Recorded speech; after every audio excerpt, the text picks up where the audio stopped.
Welcome to the Halo Effect, hospitality stories with Ashley and Michael Donald.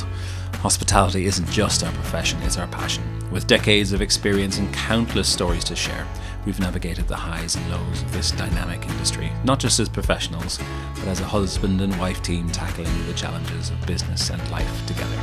This podcast is your invitation to step behind the curtain of the hospitality world.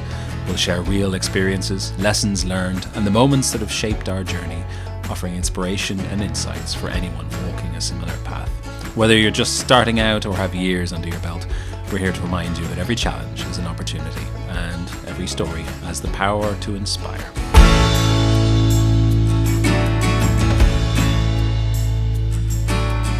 Welcome to the Halo Effect, hospitality stories with Ashley and Michael Donald. Today we are joined by a very special guest, not just Ashley.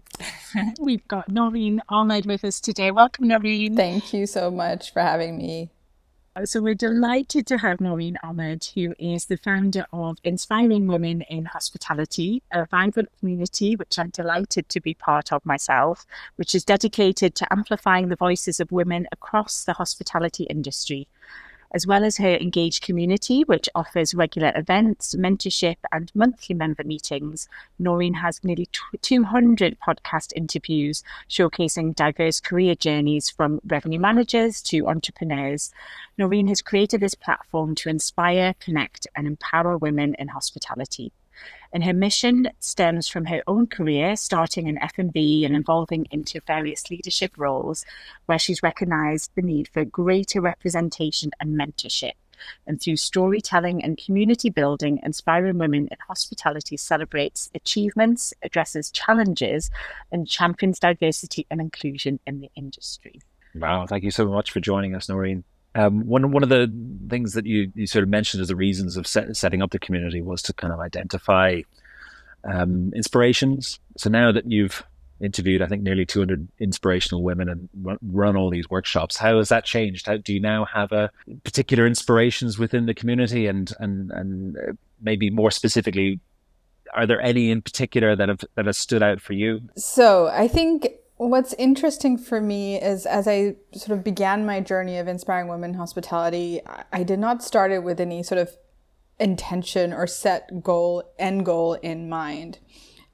When I started, it was a podcast, and I just wanted to start by sharing stories of the women in our industry, because I felt like we have great women, but not the same level of visibility or representation.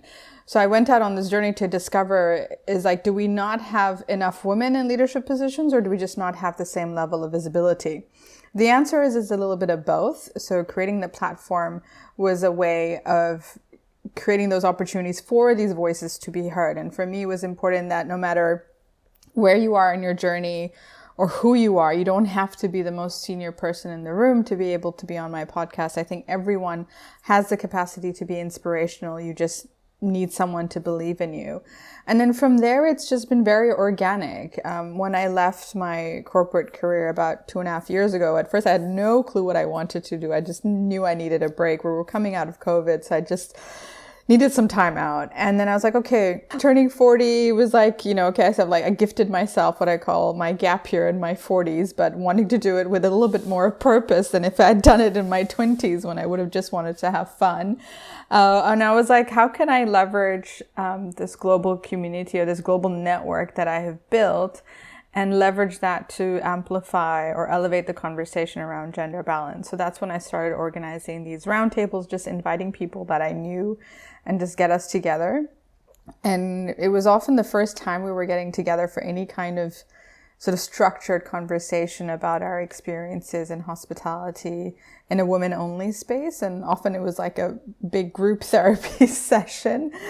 And then from there, I was like, okay, what more can I do? How can I continue to be of service to the industry in this space? I honestly never thought I would do this as a full-time. I thought it's just something that I do on the side as a passion project, but I had an opportunity to try and do something, make something out of it. So about 1.5 years ago, I decided, okay, let's see where I can take this. And that's when I then launched a membership. Now I'm on version 2.0 of the membership, taking guidance, inspiration from my members to see what more I can do, expanding that into, not only the online network, but running workshops, larger events now in person also, and also challenging the content, right? Like I feel like sometimes you go to these different events, you just hear the same thing over and over again. And I just wanted to do something different. And I think I've allowed myself to do that. I've created that space for myself to do that and open it up to allow others to have the same type of conversations that you may not normally be having. Like the last one I did in London, the topic was redefining success. What does success mean to you? And I was prepping my panelists. They're like, gosh, I've never even thought about that question before. And I was like, okay, this is, it was a bit surprising, but at the same time not, because when is the last time any one of us asked ourselves that question? Yeah, it's really a great point. And I know from being in a number of your roundtables online, the conversations that are sparked, and we're dialing in from all over the world as well. And I think that whilst we are, in a global setting, a lot of us face very similar challenges, or maybe have similar experiences, maybe imposter syndrome and all of those things that I think we as females often face. What I love as well is that you have the members spotlights where members can share their experiences, but also because it's so diverse in terms of skill sets and experiences, that actually there's a real kind of workshop and value add element that where it's a conversation, but there's also learning, development, mentoring, and ongoing support. So I think you really have just really found a specific niche where you really support on multiple levels at various levels of our careers as well. So and as I say, I'm part of the community, and I've always found the conversation so enriching and always come away with something and something really actionable as well. I think that's often when I've been to events, I'm inspired when I'm in the room, but sometimes then you get back to the day job and that kind of dissipates quite quickly. Whereas I think you give us the tools to actually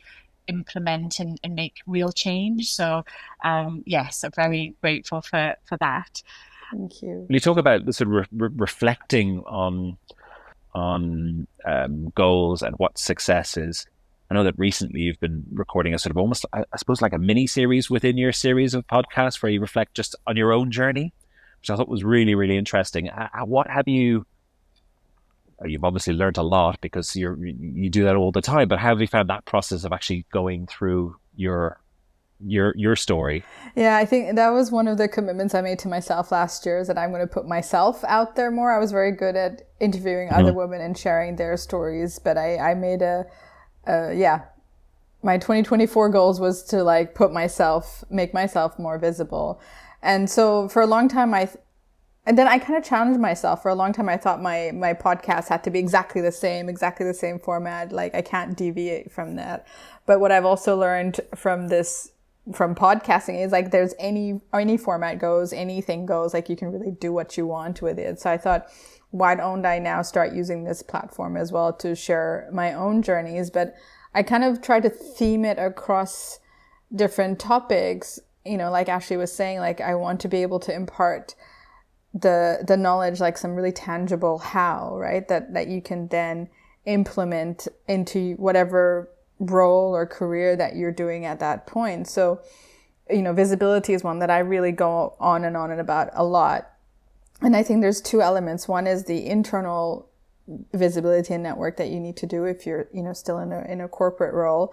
But then also you equally need to spend time doing the external. I think I was very good at doing the internal when I was in corporate, and I didn't do enough of the external. It's only since I've sort of started coming out of it that I focus a bit more on the external side of things. But I think if I had started that maybe 5 or even 10 years ago, maybe internally I would have progressed even further. I've had a very similar background. I think we all did. It was always about pushing our own profile. Certainly within that corporate background, we both worked in both corporate hotels and independent hotels, but there was always that think about your next role and this and this. It's not necessarily about what you need yourself, but it's like what you feel, it's felt is needed for your career progression, and attending whatever you need to attend, and going to whatever meetings you need to go to. But you had a sort of a similar, well, hospitality background that has shifted into a entrepreneurial career now. But can you maybe take us through a little bit of that kind of history of where you kind of made those biggest decisions? Because I know started in F&B and then it sort of moved towards revenue, and then that opened up opportunities with big revenue businesses outside of inside of hotels. How did that feel at the time? I think I started in F&B because I love the creativity of it, and I didn't see any other area of the industry at that point that was as creative. And when I came into the industry, gosh, we're talking about almost 20 years ago now, it was still very much more operational focus, I think, especially in the education space, or what I thought as career opportunities were out there. But then I was always good at numbers. I was always good at math. So going into revenue, I kind of was doing one of these management training programs where you kind of go through all the departments. And then when I found myself in revenue, I was like, oh, I actually quite like doing this. I like an Excel spreadsheet. And I kind of like having a 9 to 5, sort of 9 to 5 hours. I was at that point in my life, that was something I think I needed. But I was like, I was a bit concerned whether I was limiting myself by going down this route. But I think what I've learned definitely over the years and from doing the podcast is you're never limited in hospitality. You can move around and go over various different things. You can continue to explore and experiment. But yeah, going into revenue then absolutely helped me land the opportunity with STR and joining this data company at a time of global expansion, which was really amazing to be part of that journey, and allowed me to really see the industry from a very macro and global perspective, to understand how different parts of the world work, then also helped me build my global network as a result of that, which was absolutely fantastic. Then even within that time, because I was there for 12 years, you change roles also. Part of it was I created the opportunities for myself. Part of it, the company was going through different transitions and changes, so different opportunities come up. I think in hindsight, and especially as I've done more work on gender and what it means to be a woman in the workplace, be a bit more strategic of the things I would say yes to. I feel like sometimes I said yes to things that actually didn't benefit my career in any way, but it was just something that someone had to do, and I was in that, exactly. And it's like someone had to say yes, and I was in that mindset of just saying yes to everything. So, I think I try to impart that now with the women that I'm working with. And then other times it's, different things happen in your life, and then you decide you're going to make that change, which is when I decided to leave and just, first of all, I was just taking a break because I really had no idea what I wanted to do next. When you're with an organization, as long as I was, your identity gets so wrapped up in the brand of that organization. So I kind of needed that clean break to move on and sort of start afresh. Yes, a bit of a reset. And I think it's great, as you say, that you're bringing a lot of those reflections of perhaps different ways of viewing things into your support for women in the workplace through your network. Because I think that there are, and just when you were saying yes to everyone, like I'm an eternal people pleaser, and I find myself saying yes to things and thinking, why have I done that? But I think I am getting, and that has been quite a big leap for me coming into being an entrepreneur. You're running our own business and having to, I suppose, protect our time, because that is such a valuable asset when you're, an entrepreneur. That's your value exchange, I suppose. So I am getting better, but I think that's for me. And when we've had some amazing conversations with the Inspiring Women community, often that sort of people-pleasing tendency, or just wanting to say yes and be helpful and supportive, can often lead to that overwhelm and over servicing and that just as a bit of a spiral. So I think it's great to recognize that and offer those tangible tools within the community, which I've certainly benefited from as well. Um, and just, are putting this episode out around International Women's Day, which obviously is an area which there's a day to recognise it, but we are championing it throughout the year. We've seen quite a lot of change, and not to get too political, but the new administration in the US are really rolling back on various diversity inclusions and women's rights. And we're starting to see quite a few blue chip companies also rolling back their diversity plans. I'd be really interested to hear your thoughts on this and really what it could mean for industries like hospitality and women in the workplace generally. Yeah, I mean, I think there's two ways of looking at it. Of course, it's upsetting to see this, and I guess ultimately it also demonstrates how little has changed, especially within leadership within these, big organizations. But at the same time, if we always thought like this change would never happen, Ashley, you and I would probably still not have the vote if change never happened. Right.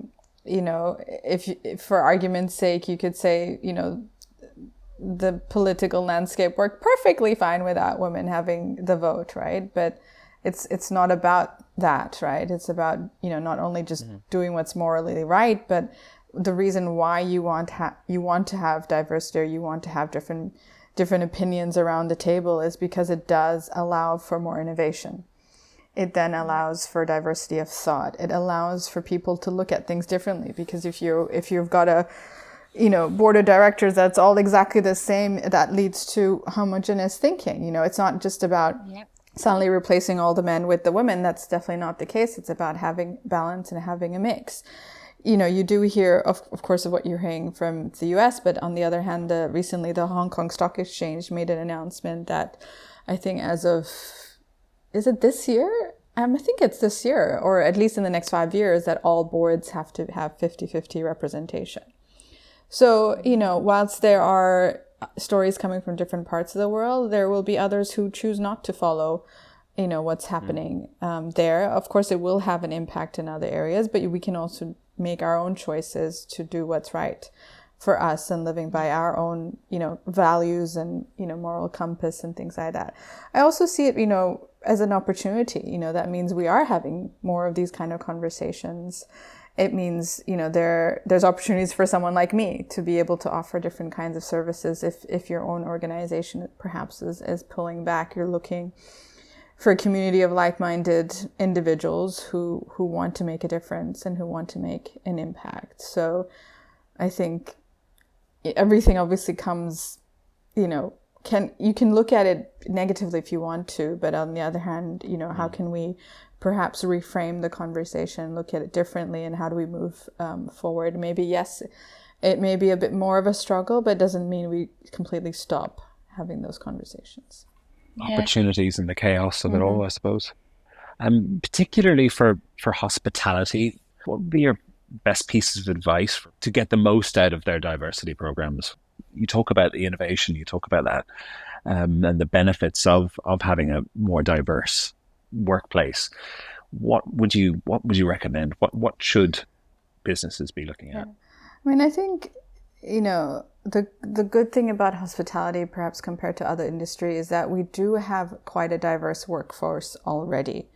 Like, say, for example, if I were to look at, construction, which is, not diverse at all. At least we don't have that uphill battle, right? We already do have a diverse workforce. It is then understanding what do you need to do to ensure that you retain that diverse workforce. And to retain staff in hospitality has been forever a challenge, and that will, I don't think, ever go away.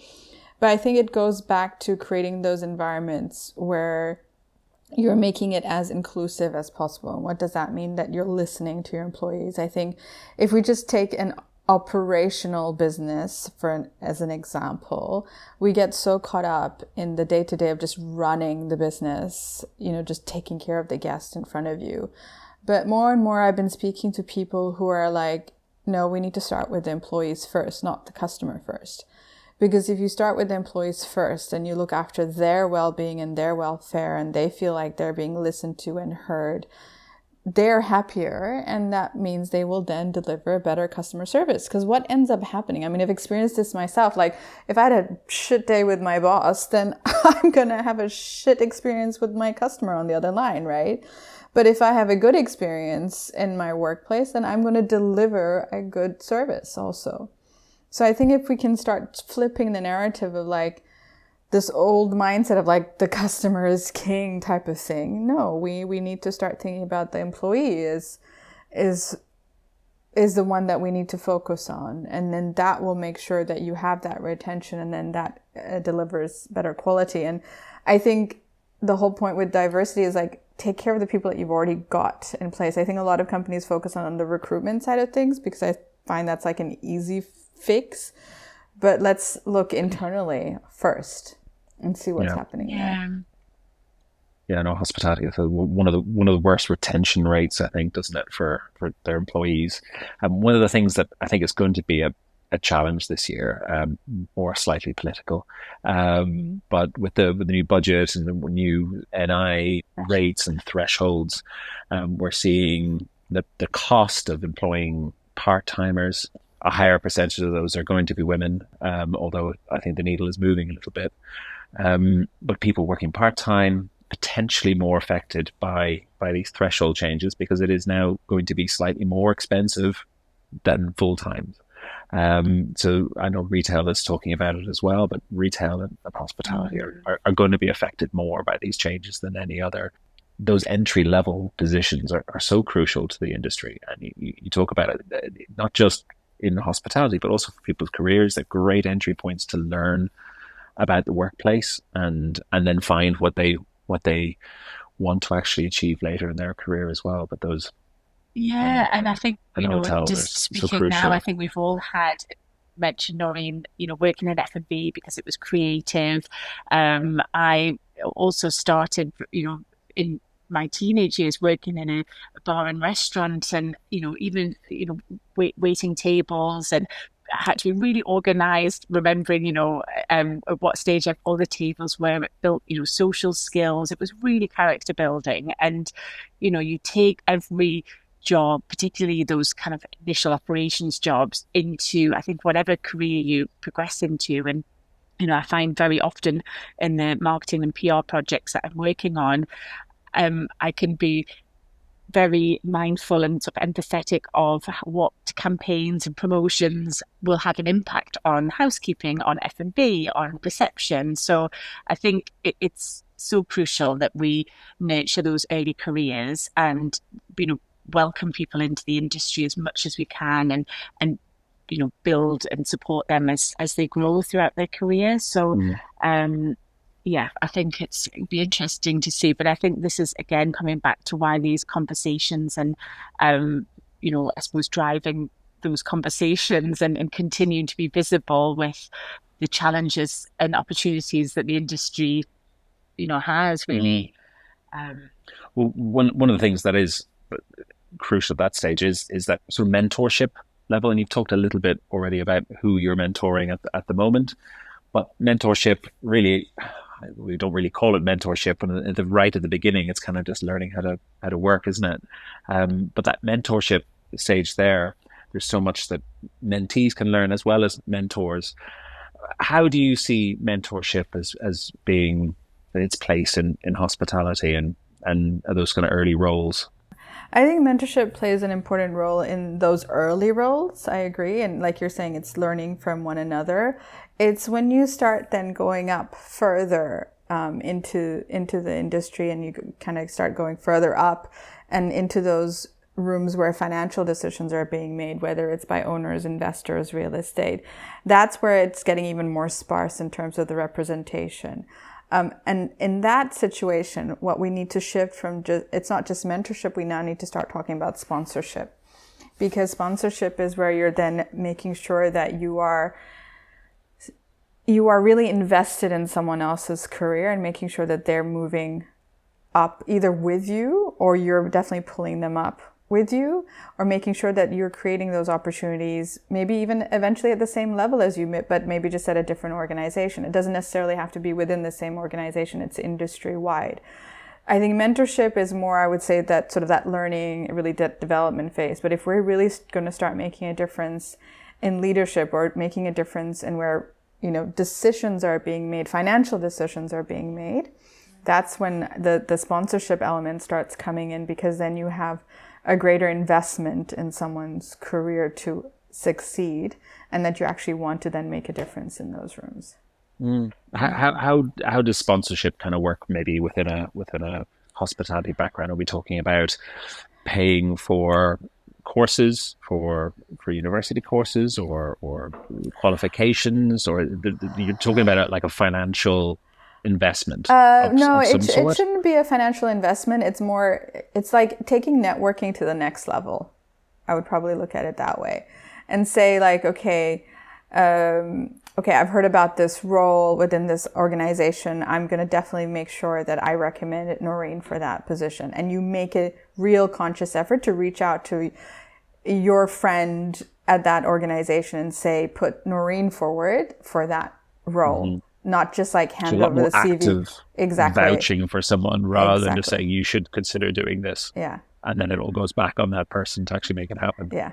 Actually stepping up to the plate and saying, you know what, I need to actually push this through a little bit. Yeah. So basically the other way to look at it, a sponsor is someone who's going to speak on your behalf when you're not in the room. Yeah. So that is, as you say, that elevated mentorship and above that commitment. And it's really interesting. It's kind of what you do when the person isn't in front of you, when the pressure isn't on. Can you do this? Yeah, sure, I can do that. But actually following through and doing it. Yeah. That's great. Really, I think that's great advice. And I think it's, as you say, that I think curating that support at various points in careers, and as you say, that when the higher up in your career is actually when sometimes that support can often be needed the most, because you're not necessarily being put forward for this training program or developing your skills. It's more of those, I suppose, kind of leadership and be able to, confidently be in that room and feel empowered. I think that sometimes when I've had conversations, or even myself as I've progressed in my career, you suddenly have a moment, you think, oh my gosh, like how am I here? Do I deserve to be here? And I think sometimes it's great to remind yourself and have an advocate that is really supporting you. So I really like the way that you've described that. So I think you are, as you say, have an amazing global network. You speak to women throughout every stage of their career. Is there one sort of key piece of advice or key message, I suppose, for the women in your community that you would like to impart? I think, the one thing that I'm really advocating for a lot at the moment is the visibility piece, right? Whether it is attending those networking events, attending the conferences, saying yes to speaking engagements. But then also, I think still we're underutilizing platforms like LinkedIn. It's a very, very powerful platform, and we could definitely be on it more and be more visible. But it definitely takes effort and dedication and knowing, what messaging you want to put out there. But I think oftentimes what we end up doing is talking ourselves out of it. Or even when you're doing networking, let's also change the perspective on networking. It's not necessarily just to get a lead out of that engagement, but it's also to build relationships, build your own profile so that eventually that lead will follow up. No one's going to just give you a lead because they just met you today. They want to get to know you first, and they want to know, yes, okay, you're representing a business, but they want to know if they can trust you. So building that trust, building that, that's why building the profile and building the visibility is important, because what you're essentially doing is building the trust in you, right? So the more you put yourself out there, the more people are getting to know you. And that's when that trust starts building. And that's definitely something that I have found, like people join the community not because I started it, because they've gotten to know me. Yeah, absolutely. I think, yeah, visibility, absolutely key takeaway. And as you say, it could be visibility in a number of different touch points. And I know a lot of, you know, female entrepreneurs and women in the workplace who know that they would like to do more, but then, as you say, think, oh, I just don't want to put myself out there and for it to be, I don't know, wrong, or and I think sometimes it's just starting and testing and learning. And I think LinkedIn is a great platform, as you say, in terms of, and it doesn't need to be, hey, look at me, look at all these great things I'm doing. It can be sharing advice. It can be, thought leadership. It can be, a valuable exchange of thought. It doesn't have to be hey, I'm going to this amazing event. It doesn't have to be all the glam, and sort of showing where you are posts. So I think there's definitely place for that. Something I was at a lovely event a couple of weeks ago with someone that is in the kind of networking space, and she was saying that she, before she goes to a networking event, will try to get a list of the people who are attending and really look at who they are, do a bit of research, try to reach out to them on LinkedIn prior and just say, I'm also attending this event, would love to grab 5 minutes and hear a little bit more about what you do and your background, etc. And it works so well that she makes that initial contact. She then has a purpose to then go up, speak to them. It doesn't feel as a cold approach, as it were, because they've made that contact, and then afterwards they'll follow up and maybe grab a virtual coffee or maybe meet up, and it's again building those foundations for really authentic relationships, as you say, that then lead on to other opportunities. But it's not about necessarily getting a business lead from that event. It's much more of a longer and community driven approach, I think. So I think that's yeah, I call it cultivating relationships. We talk a lot about networking and that fear of like making the first move, right? Especially when you're at a networking event, you don't know, like, I'm so afraid to just go up to somebody and talk to somebody. But that's not actually the hard part. The hard part is actually maintaining and cultivating that relationship. So I love how you were saying that someone gets a list, proactively reaches out to them, then hopefully you find each other at the event, you have that face-to-face, and then make sure you do the follow-ups, right? If you're in the same city, fantastic, you can, maybe meet up for a coffee, or if not, you do it virtually. It's like, and how do you keep that going? Maybe it's not going to be something that's going to materialize immediately, but make sure that 3 months down the line or 6 months down the line, you're staying connected. I mean, again, LinkedIn will help you here, because if you're being active on that platform, these individuals who've now gotten to know you, at least seen you once, it will start maybe hopefully popping up on their feed. So by being consistent, you are top of mind for them. So eventually, maybe there will be something else that comes along. So it's actually a much longer process. So that's why I call it cultivating that relationship. Is you look at it from so many angles, but often we're just so fixated on like, I don't know how to say hello to somebody. Yes, that's not actually the hard part. But and I think that the follow-up, as you say, is so key. And I think sometimes that's you think, oh great, I've met all these people, I've got their business card, or I've connected with them on LinkedIn, great, job done. And actually that's just the start of it. And I think coming back to your, key takeaway for me is around that visibility, that consistent showing up online, showing up at events. It's that consistency that builds that trust and credibility, which again connects you and supports you with the acceleration of your career, entrepreneurship, etc. So oh no, that's great. And this is accurate for both if you're an entrepreneur or in corporate, right? I don't think it's either an either or type of scenario. And I think I was mentioning this earlier, when I was still in a corporate role, I definitely should have spent more time on my external profile building. And obviously as entrepreneurs, we do it anyways. But I think there's also an elegant way to do that as well without having to be in your face so much. You can, you guys, are in the communication space, but you can say, okay, no, I have a real passion for climate change. There's no reason why you can't talk about that as well. So I think that's what I'm also trying to impart, that there are so many platforms out there that you can use to talk about different things and still let it be in a professional context. I'm not talking about putting your kids' birthday pictures on every social media platform out there, right?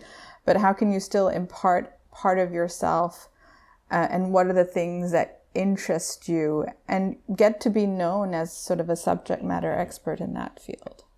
Yeah, brilliant. Oh, that's great advice. Ultimately, the most attractive thing in terms of, and this is business and everything, is when someone is passionate about these things, right? And it's just it's just an interesting thing, whether it's friends or personal relationships or business relationships. If you know someone as the person that's really passionate about and it's really coffee or whatever it might be, Exactly. like whatever it might be, you become the person that you're the person they'll call. Yeah. And what kind of coffee would you recommend, or how do I make a great cafetiere? Well, thank you so much, Naureen, for your time. I think there's so many valuable insights and takeaways here. As I mentioned, I'm delighted to be part of your community of inspiring women in hospitality, and I really encourage others to look up your community. We'll share all of the links in our show notes. It's a wonderful membership. I know I've met people all over the world and have had many conversations outside of the monthly meetings with the various members. And you've also got a wonderful podcast as well, which we'll link up. But we're so grateful for your time, and just, as I say, sharing those insights and learnings from your career, and really to support women in accelerating their careers and business. So thank you so much. It's been wonderful to have you here. Thank you, Naureen. Thanks for having me.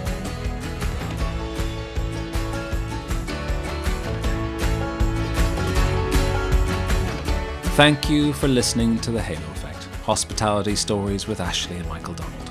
We hope today's episode has offered some insights and encouragement to anyone navigating the world of hospitality or entrepreneurship. We'd love to hear from you. If you have a question, want to suggest a topic, or interested in just joining us as a guest, you'll find our contact details in the show notes. Don't forget to follow, like, or subscribe to The Halo Effect on your favourite podcast platform so you never miss an episode. Until next time, thank you, and we can't wait to welcome you back for more stories and inspiration.